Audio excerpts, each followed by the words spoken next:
बिस्मिल्लाहिर्रहमानिर्रहीम। अस्सलाम वालेकुम। मैं हूं शेख जवाद अहमद कुरैशी एडवोकेट और आप देख रहे हैं मेरा चैनल पाकिस्तान लीगल इश्यूज। आज हम बात करेंगे कि अक्सर औकात आपने देखा होगा या अपने साथ भी बीतती है इंसान से कि लड़ाई झगड़ा हो जाता है, दुनियादारी है, चलता है।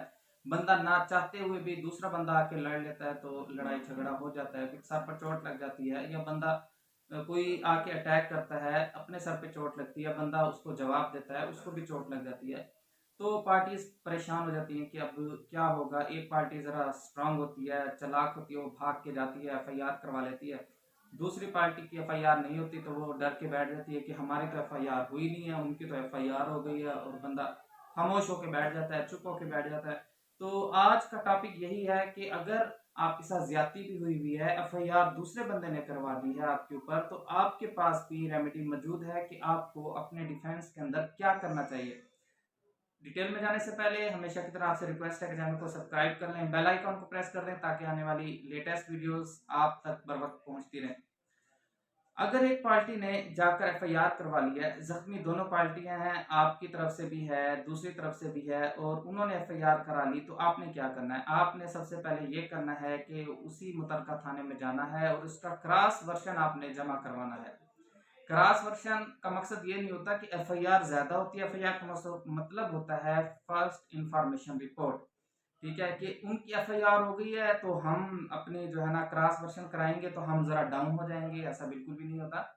क्रॉस वर्शन का मकसद ये होता है, यानी कि एफआईआर और क्रॉस वर्शन इक्वल होते हैं। जिस वक्त अदालत में केस पहुंचता है तो जज साहब इस चीज को अक्सर अदालतें देखती हैं कि भाई क्रॉस वर्शन है, चलो भाई जमानत लेनी है तो दोनों की ले लो, अगर जमानत नहीं लेनी है तो दोनों की कैंसिल हो जाती है।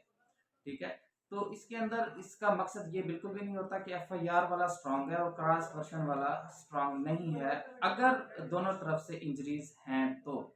अब ये क्रॉस वर्शन होता क्या है? क्रॉस वर्शन के अंदर जब जमानतें हो जाती हैं, अदालत ले लेती है, तो ट्रायल चलता है। ट्रायल चलने के बाद ट्रायल के अंदर ये होता है कि देखा ही जाता है, पुलिस अपनी इन्वेस्टिगेशन करती है कि आया सबसे पहले जो है ना एग्जेक्टिव कौन, यानी कि कौन गुस्से में पहले आया। ठीक है, उसने आकर अटैक किया दूसरे बंदे के ऊपर, यानी कि मारने वाला कौन था, हाथ उठाने वाला कौन था पहले। ठीक है, ट्रायल के अंदर ये तमाम चीजें देखी जाती हैं। उसके बाद जिसका जुर्म साबित होता है तो उसको जो है ना कानूनी सजा दी जाती है। तो उम्मीद करता हूँ आपको इस लेक्चर से कुछ ना कुछ सीखने को ज़रूर मिला होगा, लेकिन मेरी आप लोगों से रिक्वेस्ट भी यही है, नसीहत है कि लड़ाई झगड़े से दूर रहें। लेकिन अगर आपके साथ खुदा ना खास्ता खुद आके कोई लड़ लेता है तो इंसान को लामहला कुछ ना कुछ करना पड़ता है। ये इंफॉर्मेशन सिर्फ इसलिए दी गई है कि आपके साथ अगर कभी ज्यादती होती है तो आप परेशान ना हो, आपके पास दूसरी रेमेडी भी मौजूद है। उम्मीद करता हूँ आपको आज का लेक्चर जरूर पसंद आया होगा। वीडियो को लाइक और चैनल को सब्सक्राइब कीजिएगा। मिलते हैं एक और अच्छी सी इंफॉर्मेटिव वीडियो के साथ, तब तक अपना बहुत सा ख्याल रखिए। अल्लाह हाफिज। पाकिस्तान जिंदाबाद।